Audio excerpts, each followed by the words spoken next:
conservative. You got some people that are abstract.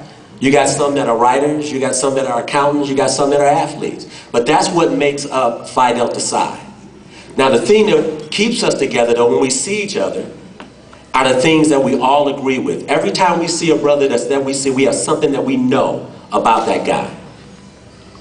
The thing that we know is that we made a pledge to make our community and our life better, our world better, wherever we are. Be it in college, be it in Philadelphia, be it in Chicago, be it in Detroit. Our mission is to make wherever we are a better place, because that's part of our role. That's one of the things that we pledged to, that we said we're going to do.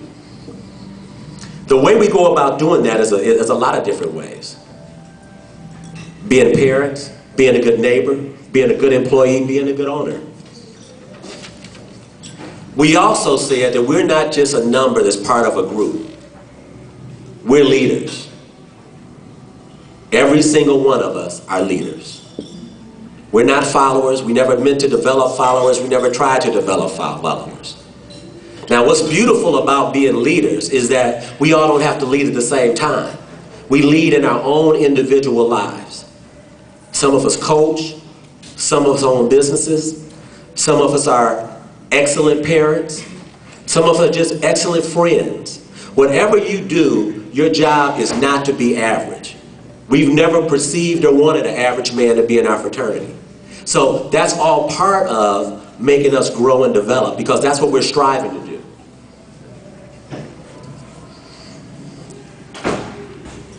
You know, one of the things that always gets in the way of people striving for success is fear.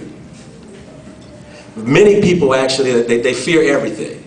They fear failure. They fear success. They fear something's going to happen to them when they walk outside their door. And you know what happens when fear really gets a hold of you? It stops you from doing any and everything. It puts you in a state of discontent.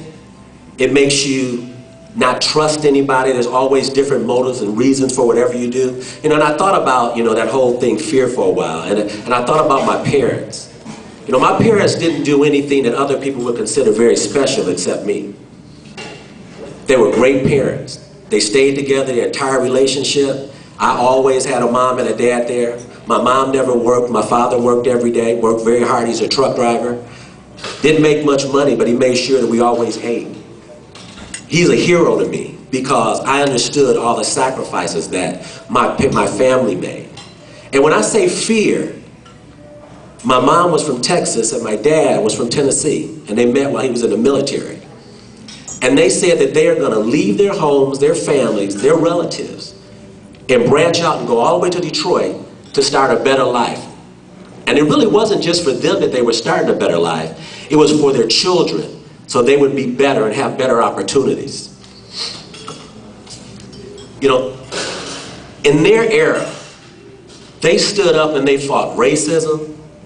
They fought for us to be able to go to schools. I mean, just walk through the door. They fought for us to be able to go to the booth and vote. They actually fought for us to be able to go into a job and apply for it. All the things that we now take for granted, my parents' era fought for it. Do you think they weren't scared? They got spat on. They got beaten. They got talked about. They had rocks thrown at them. Your relatives, each and every one of your relatives went through that so we could be here today and act and feel like we feel today. It was a massive sacrifice.